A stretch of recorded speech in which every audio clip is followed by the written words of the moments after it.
예, 우리 주님은 오늘도 우리와 함께 하십니다. 우리를 보시고 도우시고 인도하시고 우리와 동행하십니다. 그것이 너무 큰 은혜입니다. 축복입니다. 레위라고 이름 붙여진 한 사람이 있었습니다. 그의 부모는 그를 레위라고 이름 붙여줬어요.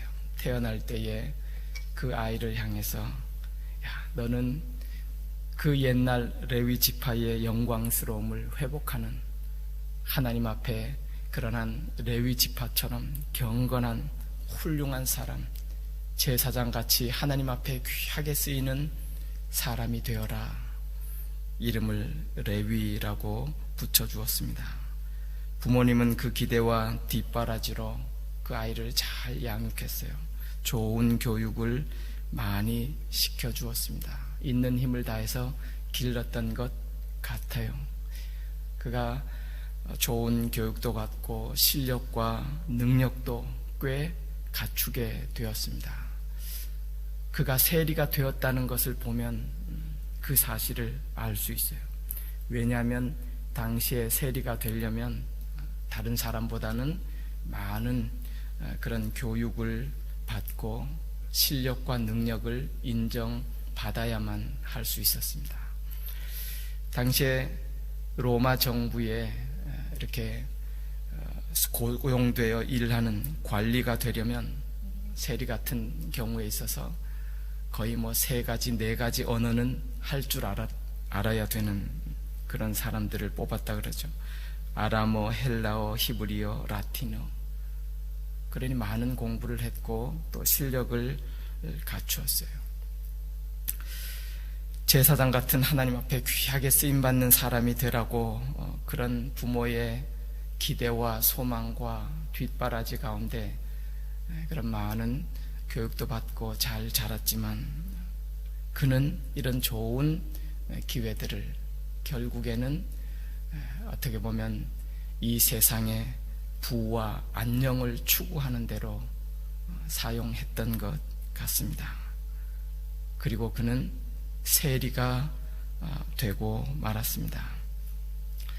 인간적으로 보면 이해 못할 부분도 아니죠. 왜냐하면 당시에 로마 식민지의 상황에서 세리가 된다는 것, 로마의 관리가 된다는 것만큼 인생을 보장해 주는 것도 없잖아요.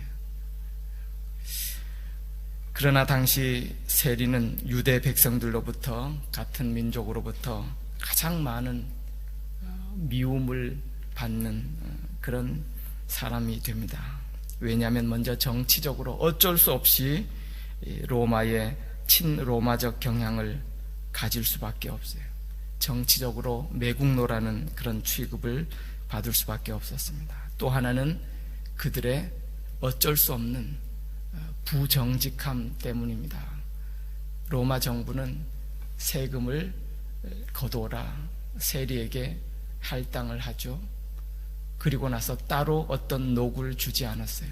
그래서 세리는 어쩔 수 없이 부정직하게 더 많은 과다한 세금을 징수해서 로마의 정부에 바칠 것은 바치고 나머지로 자기가 배를 불리는 그러한 시스템 속에서 살 수밖에 없었습니다. 최고의 교육을 받고 유능한 엘리트 집단이었지만은 그러나 자신의 조국 백성들로부터는 최악의 대접을 받는, 그래서 성경 표현대로 창기와 죄인들과 같은 그런 부류로 취급을 받았습니다. 돈은 많이 벌었어요. 먹고 사는 데는 문제가 없어요. 걱정이 없어요. 그러나 레위 가운데는 심각한 고민과 갈등과 인생의 허무함이 왜 없겠습니까? 오늘날도 사회에서 보면 이해 못할 부분인데 엄청난 부를 가진 사람이 인생의 허무함을 느끼고 자살을 하고 인생을 그렇게 마감하는 그런 모습을 가끔 보게 됩니다. 레위는 그 마음속에 심각한 고민과 갈등이 있었음에 분명합니다. 그리고 예수님에 대해서 여러 가지 소문을 듣게 됩니다. 왜냐하면 이 세리라는 직업이 원래 백성들의 정보를 굉장히 잘 아는, 누구보다도 정보에 빠른 그런 사람입니다. 어느 집에 누가 뭘 하는지 그걸 잘 알아야 세금을 이렇게 부과하고 자기가 징수해 올 수 있기 때문에 동네에서 일어나는 모든 정보는 오히려 이 사람들이 가장 먼저 아는 그런 정보통이에요. 마가복음에도 보면 1장에서부터 이 레위라고 부르는 세리가 살던 가버나움에 여러 가지 일들이 벌어집니다. 예수님이 오셔서 귀신 들린 사람을 고쳐줍니다. 또 그 동네에서 베드로의 장모님을 열병 가운데서 고쳐주는 사건, 해가 질 때에 가버나움 동네의 모든 병자, 귀신 들린 자 예수님이 데리고 왔을 때에 고쳐주시고 귀신 내쫓아주시고, 그리고 우리 오늘 본문 바로 앞에 보면 중풍병자를 막 사람들이 데리고 왔을 때에 고쳐주는 그 모든 사건, 세리 레위는 다 알고 있어요. 모를 수가 없는 상황이에요. 성경은 뭐 거기에 대해서 자세히 말 안 하지만 충분히 우리가 이해할 수 있는 부분이에요. 레위는 자신의 마음속에 있는 인생에 대한 그런 갈등, 고민, 허전함, 예수님에 대한 소문을 듣고 예수님을 만나고 싶어 합니다. 나 같은 자를 찾아와 주시오. 세리와 창기들의 친구가 되어 주셨던 그 예수님, 나도 그 예수님 만나면 나도 새로운 인생을, 참 주님과 함께 영원한 천국을 바라보면서 새 인생을 살 수 있지 않을까, 그런 마음이 그 속에 충분히 있었던 것 같습니다. 오늘 본문에 보면 그 레위를 예수님께서 만나시고 부르시는 그런 장면이 나와요. 딱 한 절로 너무 간단하게 나옵니다. 14절에 보면 지나가시다가 레위가 쇠관에 앉아 있는 것을 보시고 그에게 이르시되 나를 따르라 하시니 일어나 따르니라. 우리가 스쳐 지나가면 이건 뭐야? 그냥 우연히 예수님과 레위가 만났다가 우연히 또 함께 하는 그런 관계가 되었구나. 그러지만 우리가 조금만 성경을 깊이 들여다보면 이것은 결코 우연이 아니에요. 우연일 수가 없어요. 전 이 장면을 보면서 찬송은 아니지만 가요가 하나 생각났어요. 우리가 잘 아는, 벌써 20년도 더 된 그런 가요의, 한국 가요 가사 중에 여러분 다 아실 거예요. 우리 만남은 우연이 아니야. 그것은 우리의 바램이어서 있기엔 너무한 나의 운명이었기에 바랄 수는 없지만 영원을 태우리. 돌아보지 마라, 후회하지 마라, 아 바보 같은 눈물 보이지 마라, 사랑해 사랑해 너를 사랑해. 그냥 일반 가요예요. 근데 너무 깊은 의미가 있어요. 우리 만남은 우연히 스쳐 지나가는 그런 만남 같지만 사실은 우리는 바라던 그 바람 속에 이루어진 그런 운명과도 같은 그런 만남. 예수님이 레위를 보시고 레위를 부르셨어요.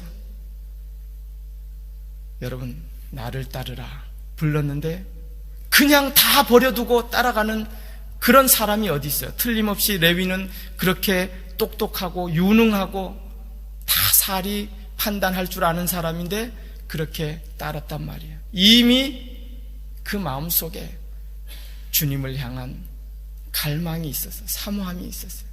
주님만 나에게 오시면 내가 언제라도 따라가고 싶은 마음이 있었다는 것을 보여주고 있어요. 뿐만 아니라 예수님이 레위를 보시고 부르셨어요. 이 보셨다는 말이 너무너무 좋아요. 뭘 보셨어요? 레위의 그 마음을 주님이 다 보셨어요. 주님을 향한 사모하는 마음, 갈망하는 마음. 내 모습은 지금 이렇지만, 내가 살아온 인생은 이렇지만, 언제라도 주님이 부르시면 쫓아가고 싶은, 새로운 인생을 살고 싶은 그런 갈망이 있었음을, 주님을 향한 사모함이 있었음을 우리가 보게 됩니다. 이것이 어찌 우연일 수 있어요? 우연같이 보이지만 하나님의 은혜고, 우리는 그 하나님의 섭리라고 그렇게 말하잖아요. 그렇게 얻은 구원의 은혜, 주님으로부터 부름받은 그 은총에 레위는 기꺼이, 다른 누가복음에 보면 모든 것을 버리고 예수님을 쫓았다, 그렇게 말하고 있습니다. 하나님의 놀라운 은혜죠. 그래서 우리가 늘 아는 말씀이지만 에베소서 2장 8절에 너희가 그 은혜로 말미암아 구원을 얻었나니 이것은 너희에게서 난 것이 아니요 하나님의 선물이라. 하나님의 선물이라. 레위는 예수님을 만난 다음에 그래서 이름이 이렇게 바뀐 것으로 이렇게 보여요. 이 레위가 바로 마태입니다. 마태라는 이름의 뜻이 바로 여호와의 선물이에요. 그냥 주신 그 하나님의 선물. 우연이 아니었습니다. 주님께서 사랑으로 찾아오신 것입니다. 레위의 그 깨어진 심령을 보신 것입니다. 그의 영혼을 향한 목마른 갈망을 주님이 보아주셨던 것입니다. 저는 레위를 보시고 이 단어, 이 말씀 속에 너무 큰 또 은혜를 받습니다. 왜냐하면 오늘 본문 바로 앞에 있었던, 우리가 어제 말씀을 나누었던 그 사건을 알죠. 한 중풍병자를 친구들이 메어가지고 예수님 앞에 내어 오려고 예수님이 모여있던 그 지붕 위로 올라가서 지붕을 막 뜯어 제끼고 구멍을 내고, 그리고 그 친구 중풍병자를 주님 앞으로 내려오는 그 모습을 주님이 보셨다. 성경이 그래요. 그래서 마가복음 2장 5절에 보면 예수께서 그들의 믿음을 보시고 죄 사해 주세요. 그리고 고쳐주세요. 이 말씀을 들을 때에 한편으로는 이해도 되지만 또 한편으로는 우리 자신을 바라보면서 그런 거예요.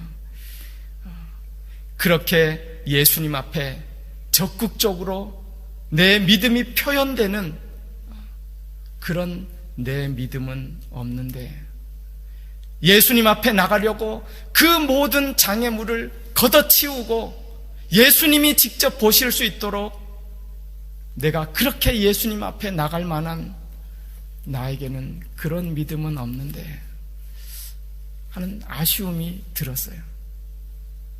그런데 오늘 말씀을 보면 예수님은 꼭 그런 믿음만 봐주시는 것이 아니더라고요. 형식적으로 드러나는, 너무 분명하게 믿음의 사람인 것처럼 드러나는, 물론 너무너무 중요해요. 모든 장애를 걷어치우고 예수님 앞에 나가는 그 적극적인 믿음, 예수님이 인정하고 봐주세요. 그런데 때에 따라서는 나를 생각하면 내 모습은 그런 믿음은 없는데, 남들이 볼까봐 무서워서 나가지도 못하고 그냥 속으로 끙끙 앓기만 하고 주님 앞으로 나가지도 못하고, 그러나 깨진 마음으로 주님을 사모하고 기다리고 바라보던 그런 믿음밖에 없는데 오늘 예수님은 그 레위의 믿음도 보셨다. 성경에 이렇게 기록하고 있어요. 그리고 그 레위를 보시고 알아주시고 그 믿음을 받아주시고 나를 따르라 그렇게 불러주셨다는 거예요. 사랑하는 성도 여러분, 오늘 저와 여러분 가운데서도 이런 주님이 봐주시는 그런 믿음이 있었으면 좋겠습니다. 주님을 사모하고 사랑하고 주님을 향해 그런 깨어진 마음, 그 믿음을 주님이 봐주신다는 거예요. 주님께서 그렇게 불러주셨습니다. 레위가 즉시 모든 것을 쫓고 버리고 주님을 쫓아갑니다. 너무너무 감격스럽습니다. 그리고 주님을 따르기로 결단합니다. 얼마나 기쁘고 감격스러운지 자기 집에 온 친구들을 초대하고 세리 친구들과 모든 사람, 동네 사람들을 초청해서 잔치를 벌입니다. 그리고 나는 구세주를 만났다. 그분은 나의 모든 것을 바칠 수 있는 그런 대상입니다. 그 레위의 잔치와 초청 가운데 또 많은 사람들이 예수님과 함께하고 예수님의 복음을 듣는 그런 모습이 계속적으로 이어집니다. 그때에 우리가 읽은 본문에 그런 일이 나오죠. 바리새에 속한 서기관들, 그 사람들은 율법에 얽매인 그런 사람들이잖아요. 그 사람들이 예수님을 탓하면서 어떻게 율법도 안 지키고 저런 세리와 죄인들과 함께 먹고 마시느냐, 이런 말할 때 예수님이 그런 말씀해 주세요. 건강한 자에게는 의사가 쓸데없고 병든 자에게라 쓸데있느니라. 나는 의인을 부르러 온 것이 아니요 죄인을 부르러 왔노라. 그러면서 이어지는 대화 속에서도 우리가 읽은 것처럼 그런 말씀을 해주세요. 새 포도주는 새 부대에 넣어야 하느니라. 새 포도주는 새 부대에 넣어야 하느니라. 여러분, 우리가 잘 비유를 다 알아요. 새 부대가 뭐겠어요? 새로운 마음, 새로운 믿음, 그 고정관념을 깨뜨리고 주님을 향한 그 믿음, 새로운 마음, 그 속에 새 포도주를 부어주시는 거예요. 그 속에 새로운 인생의 미래를 하나님이 열어주시고 부어주신다는 그런 귀한 은총이 아닐 수 없습니다. 주님이 봐주시고 주님이 불러주셨을 때에 결단으로 주님을 향해 나아가는 그러한 믿음, 새로운 마음, 믿음의 마음, 그 그릇 위에 하나님께서 새로운 인생을, 새로운 미래를 부어주시는 거예요. 열어주십니다. 마태는 새로운 미래를 하나님으로부터 열림을 받습니다. 그는 예전에 돈밖에 모르는 그런 사람이었잖아요. 영적으로 병든 자였잖아요. 그가 건강한 사람이 됩니다. 그가 주님의 제자가 됩니다. 성경에는 그 인생에 대해서 많이 말씀하지 않아요. 그러나 교회 역사를 보면 그는 말년에 이디오피아에 가서 많은 선교 활동을 하다가 순교를 당하는 그런 모습도 기록에 남아 있습니다. 성경에 많은 이야기를 하지 않지만 그는 얼마나 귀한 위대한 인류를 향한 업적을 남겼는지 몰라요. 그 레위가 변하여서 마태가 되어서 마태복음이라는 그런 귀한 복음서를 남긴 것을 볼 수 있습니다. 복음서 중에 가장 신학적이고 논리적인 책이 바로 마태복음이에요. 그 마태복음에 나오는 산상복음 이런 거는요, 뭐 예수님을 믿든 안 믿든 동서고금을 막론하고 모든 지식 지혜인들이 가장 좋아하는 말씀이 산상복음이에요. 그 복음서를 마태가 쓰게 되는 것입니다. 무려 29회에 걸쳐 구약의 말씀을 인용하면서 이것이 예수님에게 성취되었음을 밝히는 그런 모습. 그 예수님을 향했던 결단, 새로운 믿음, 새로운 마음에 하나님이 은혜를 부어주시니까 그의 새로운 인생이 열어지잖아요. 가장 위대한 신학자로 또 하나님을 향한 위대한 종으로 변화되는 것을 우리가 보게 됩니다. 오늘 주신 말씀을 다시 한번 이렇게 이 아침에 묵상해 봅니다. 사랑하는 성도 여러분, 오늘도 주님을 향한 사모하는 마음, 갈망하는 마음, 혹시 깨어지고 상처난 마음, 주님이 오늘도 보시고 계시는 줄 믿습니다. 주님 앞에 우리를 내어드리고 믿음으로 결단하고 주님을 따르려 할 때에 그 새로운 믿음, 새로운 마음 위에 하나님께서 또 새로운 미래를 열어주시고 하나님의 영광 위에 우리의 생애가 귀하고 아름답게 그렇게 쓰여지어 갈 수 있도록 인도해 주시고 축복해 주실 줄 믿습니다. 귀한 은혜 속에 살아가는 오늘 하루 되실 수 있기를 주님의 이름으로 축원합니다. 기도하겠습니다.